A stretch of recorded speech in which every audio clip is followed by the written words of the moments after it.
right. Good morning, everybody. My name is Eric Moore. I'm the editor-in-chief of IGM Movies, and I'd like to welcome you to the Comic-Con panel for the Twilight Saga Breaking Dawn Part 1. So I heard that there was a nice little surprise early this morning for the folks in line. Did that get you nice and pumped up? All right, excellent. There's no way that I could follow that surprise up, so I think we're just gonna get right to it, and we'd like to offer you all an exclusive first look at the film.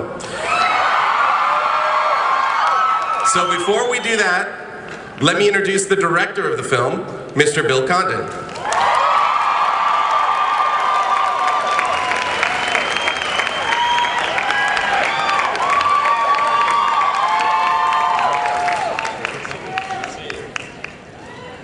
All right. Yep. So Bill, I want to kick things off with you.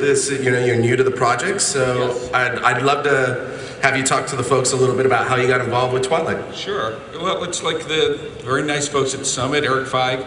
They sent me the novel and the early outline they had, and I loved it. I thought it was like, it's such a lucky thing for a director because in a way, it's all third act. You know, it's all the other movies have been leading up to this thing where an amazing amount of stuff happens. I thought it could be incredibly cinematic. It's also, I started out in horror movies, and Breaking Dawn 1, the movie that comes out it is like in the second half turns into like a really cool horror movie. Yeah. And did you really immerse yourself in this world? Totally, yes, absolutely. You know, just like, as I said, I like quickly imprinted on the material. Excellent, excellent. Well, how about we bring some folks out to join you up here, huh? Here's a few people that you might be familiar with. Please join me in welcoming the three leads of the Twilight Saga films. Kristen Stewart, Robert Pattinson, and Taylor Lautner.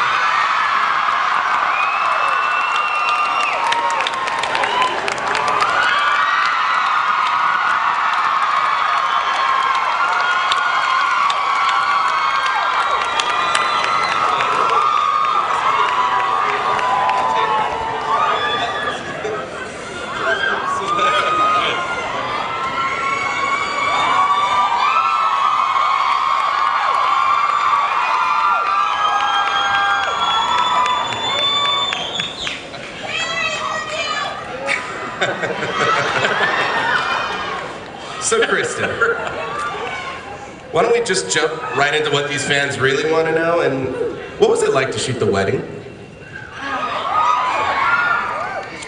I had been like ramping up to shoot that scene for 4 years, something like that. Nothing, give or take. And they also put it right at the end of the entire filming, so 6 months of standing on my toes, like waiting for the sort of most important part of the whole thing in my mind to happen. And when I got to set, I was just as sort of nervous and terrified as I expected myself to be. Sorry. Anyway, so when I got to set and I saw everybody sitting in the pews, and it was just so beautiful, and I had to go get locked away in a room for the rest of the day. At that point, I had to be locked into my dress, and I had to sort of protect it, and it was also like Secret Service style crazy security. So once I was locked into the dress, I was in wedding mode. But before that, I was actually able to have that experience that you want to have that's sort of more personal and outside of it, and then sort of go into it for the rest of the day and just be there for the rest of the day. And I ended up being much more relaxed than I thought I was going to be. It was like, you know, terrified and then, whew, fun. This is actually sort of my day. It sounds so lame, I know, but yeah. All right. So Rob, I'm going to throw a question to you. Obviously, Bella and Edward go on a honeymoon after the wedding. I understand that you guys shot the scene in Brazil, and from what I saw, it's a gorgeous location. Can you talk about just shooting in Brazil and the location that you guys were at?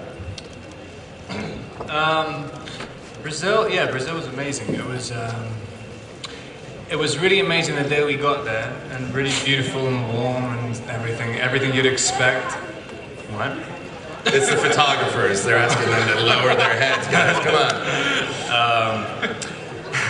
Sorry if that sounded threatening.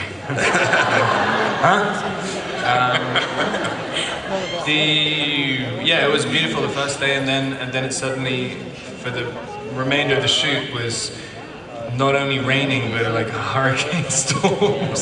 so that was exciting. So a lot of the original stuff we shot for the honeymoon was, you know, playing. It was kind of like having a honeymoon in England. Like we were playing board games and stuff instead of like making love on the beach and all those things. We're like sitting like wrapped in blankets inside. But yeah, we fixed it. Well, Bill fixed it to make sure. Well, Taylor, I've got a question for you as well, but before we get to that, if you don't mind, Bill, I believe you have the first surprise of the day. Oh, first, yeah, right? yeah. We're going to show a couple of clips, and they're actually pretty long. It's you get to see two, you know, big scenes from the movie. And this one is Jacob. You know, he's pulled away from his family, from his tribe, his pack, and he's joined the Cullens in protecting them against Sam and all the other wolves. And this comes deep into the movie where it's clear that Bella, to survive, is going to need more blood. And so that's the setup for it. And it's actually something that, these are scenes that don't appear in the book, so that'll be a new experience for you. All right. So let's watch it, huh?